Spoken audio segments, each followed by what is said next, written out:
Honorable Chairman Sir, Kwrwng, Chini Mochwngwi, Honorable MDC, Debbarma Khwna Hambaya Paro, Debo Hambay Maya Paro, Chini Gobeshona, Fly Tajingo Khwna, Chini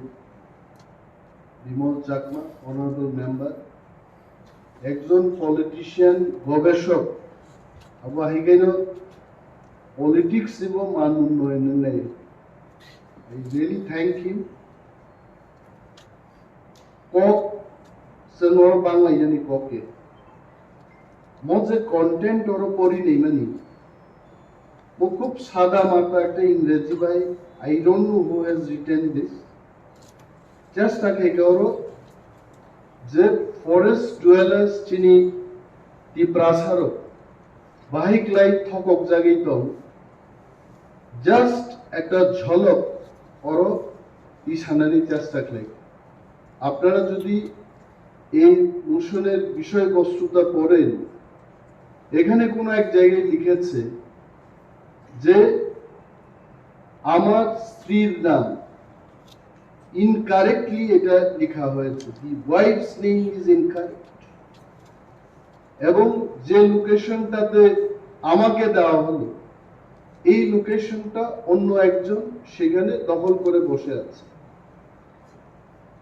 এই যে হয়রানি এটা কারা করেছে যদিও বিমল বাবু বলেছেন যে টুকাটুকি বা রাজনৈতিক আলোচনা করা আমাদের উচিত না সমস্ত প্রবলেমের তার একটা উৎস থাকে আমি যতটুকু জানি ল্যান্ডলেস যাদের জমি নেই যাদের নামে কোনো দলিল নেই যাদের নামে কোনো পর্চা নেই অথচ বছরের পর বছর 200-300 বছর ধরে যারা জঙ্গলে বসবাস করছেন ত্রিপুরাতে না সারা ভারতবর্ষের মধ্যে তাদেরকে বনের অধিকার দেওয়া হবে এটাই ছিল আলোচনা এবং এই ফরেস্ট রাইটস যখন চালু হয় সারা ভারতবর্ষে বিভিন্ন এনজিওর মাধ্যমে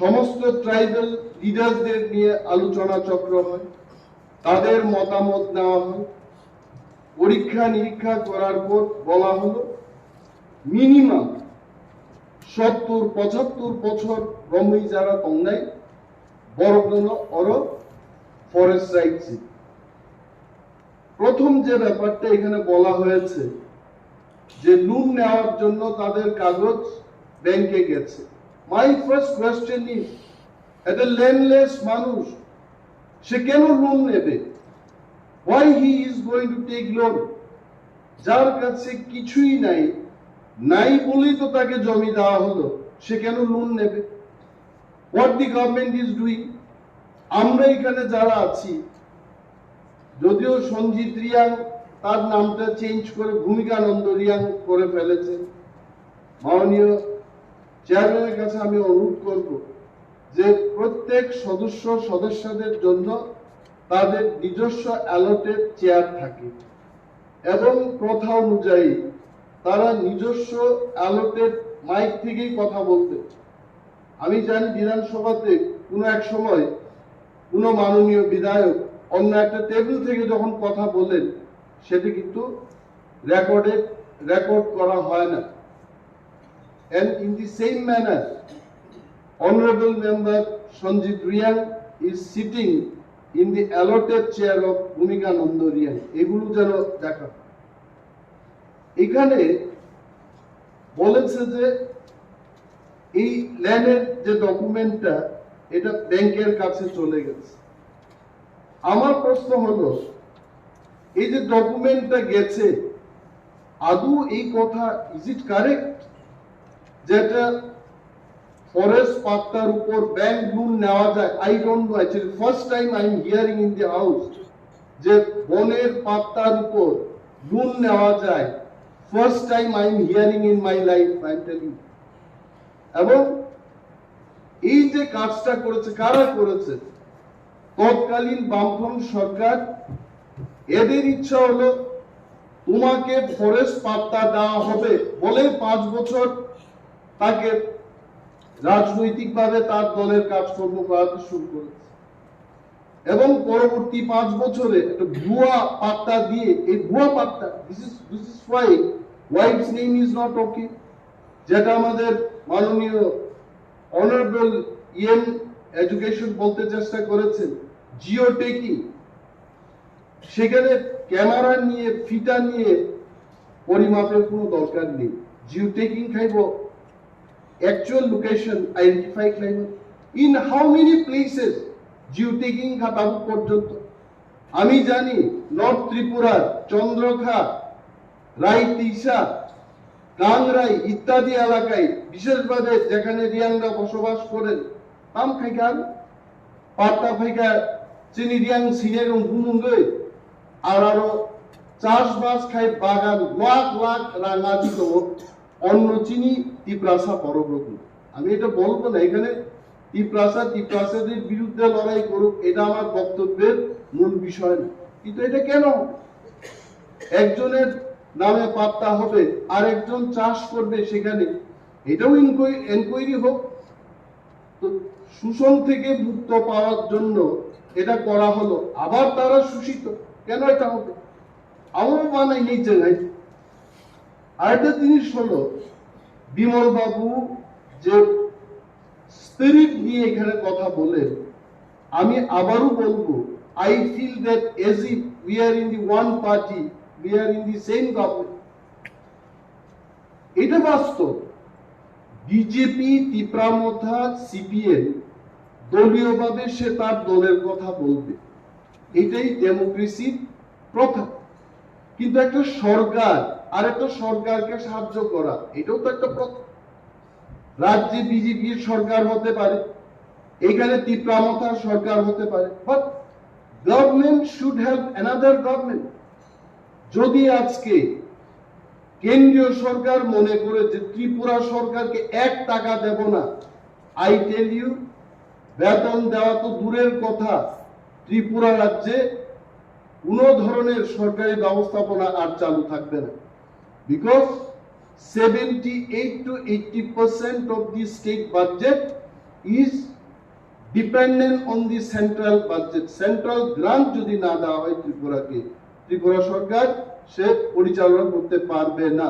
ইন দি সেম ম্যানার আমাদের এডিসির যে বাজেট, আবার বলবো ত্রিপুরা সরকার নিয়ে 26,800 কোটি টাকা budget, only 2% of that budget is being given to us. এটা দিয়ে আমরা কি করব? কেন এটা হবে? এই যে রাজনীতি, আমরা বলি রাজনীতির ঊর্ধ্বে আমাদের জনসাধারণের জন্য কাজ করতে হবে।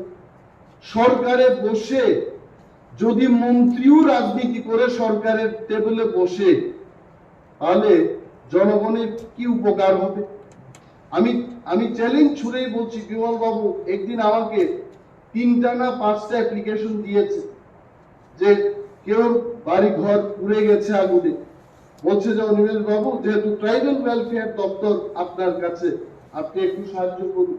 আই রিমেম্বার সেখানে দলের বিষয় না, একজন নির্বাচিত জনপ্রতিনিধি আমার কাছে এসেছেন, ওনার এলাকার বিধ্বস্ত মানুষ যারা ক্ষতিগ্রস্ত তারা ওনার কাছে গেছেন।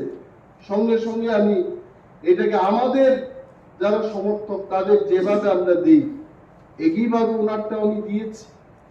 This should be the spirit. I am not telling I am doing great job, but এই সমস্ত কাজ না হওয়ার কারণে আজকে কিন্তু এই মোশনের যে বিষয়বস্তু উঠে আসছে এটা হলো মূল কারণ।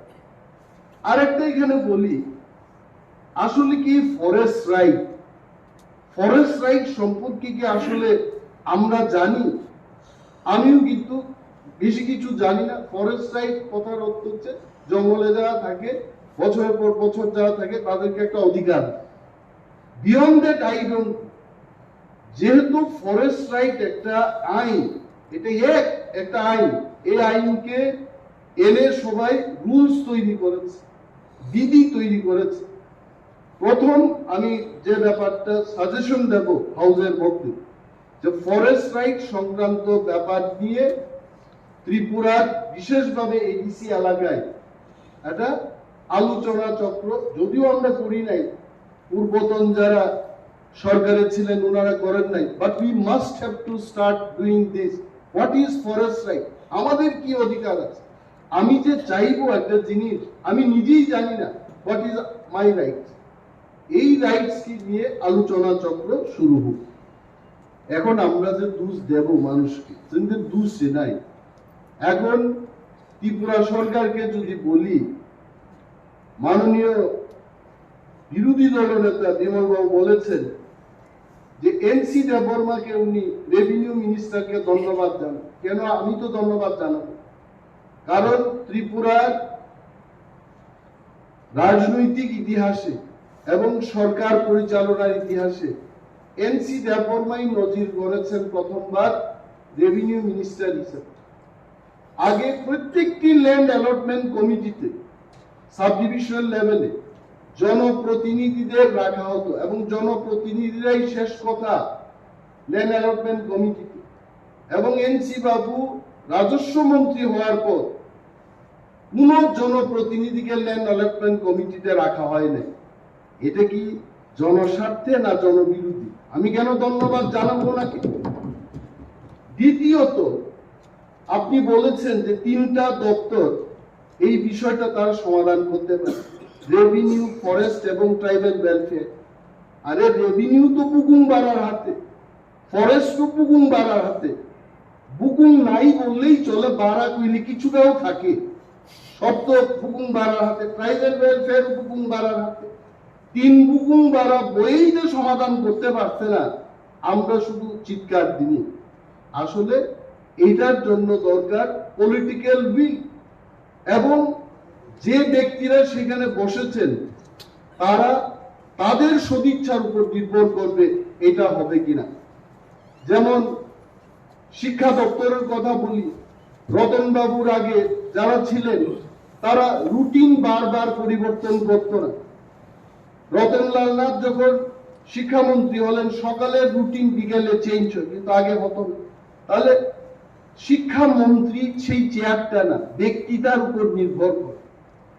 তো আমি বলবো যে এই যে ল্যান্ড অ্যালটমেন্ট কমিটি, এগুলো কিন্তু আমাদের দুর্ভাগ্যের। এবং আরো একটা জিনিস হলো, এখানে সঞ্জয় বাবু আছেন, আমাদের স্বপ্না রানী দাস আছেন। যদি আমাদের এডিসি কে পূর্ণাঙ্গ রাজ্য করা হয়, আমার দৃঢ় বিশ্বাস উনারাও আমাদের সাথে আছে এবং থাকবে। তাহলে ওনাদের সামনে এটা বলাই শ্রেয় যে ত্রিপুরা রাজ্যে 3 ভাগের 2 ভাগ হচ্ছে এডিসি।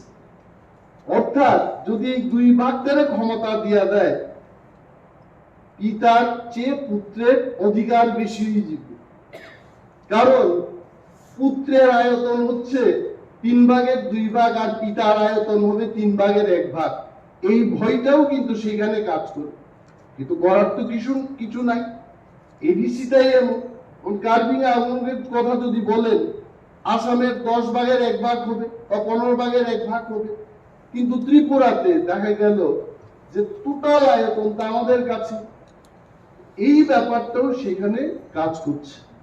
এটা আমরা চাই, বিমল বাবু যেহেতু বলেছে, এই হাউস থেকে একটা রেজলিউশন হোক, এবং মাননীয় এলআরএস দপ্তরের ইএম সাহেব যেটা বলেছেন যে আমাদের করার কিছু নাই, করার কিছু নাই তেমন কিছু ব্যাপার আমি মনে করি না। আমাদের করার অনেক আছে। গভর্নরের মনোনীত মাননীয় এমডিসি এখানে এমন ভাবে বক্তৃতা করেন যেমন বাকি বিরোধী দলের যারা সদস্যরা ওনারা কিছুই না, গভর্নরের যারা আশীর্বাদ প্রাপ্ত ওনারাই সবচেয়ে ইফেক্টিভ। এটা ভালো কথা। তো এমডিসি বিদ্যুৎ দেববর্মার মতো যারা প্রভাবশালী এমডিসি, পুর খাওয়া এমডিসি, বিমল বাবুর মতো পুর খাওয়া এমডিসিরা থাকতে ত্রিপুরা সরকার, বিজেপির সরকার এটা করবে না কেন? এখন একটাই দরকার, আমাদের একটা প্রস্তাব, এখান থেকে সেখানে যাও, টোটাল এনকোয়ারি হোক। এখানে কার ভাতিজা কার ভাগ্নে এটা দেখার আমাদের বিষয় না।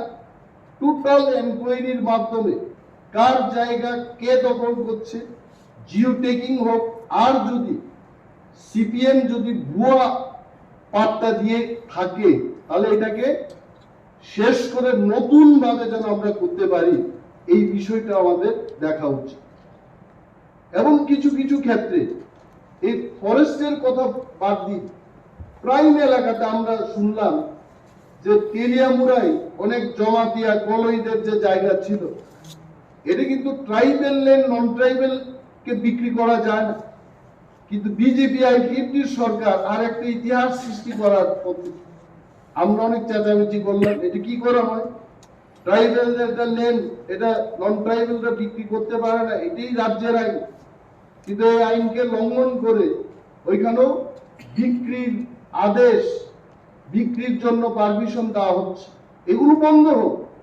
টোটাল ব্যাপারটাকে নিয়ে আমাদের এই হাউস থেকে একটা প্রস্তাব সেখানে যাক, এন্ড অল অফ আস, যেহেতু বিমল বাবু বলছেন বিরোধী দলনেতা, এইখানে আমরা নির্বাচিত 28 জন, নির্বাচন ছাড়াই 2 জন আমাদের মতো এমডিসি, অর্থাৎ 30 জন আমরা একমত হয়ে ত্রিপুরা সরকারের কাছে প্রস্তাব দেব যে এই ঘটনার তদন্ত।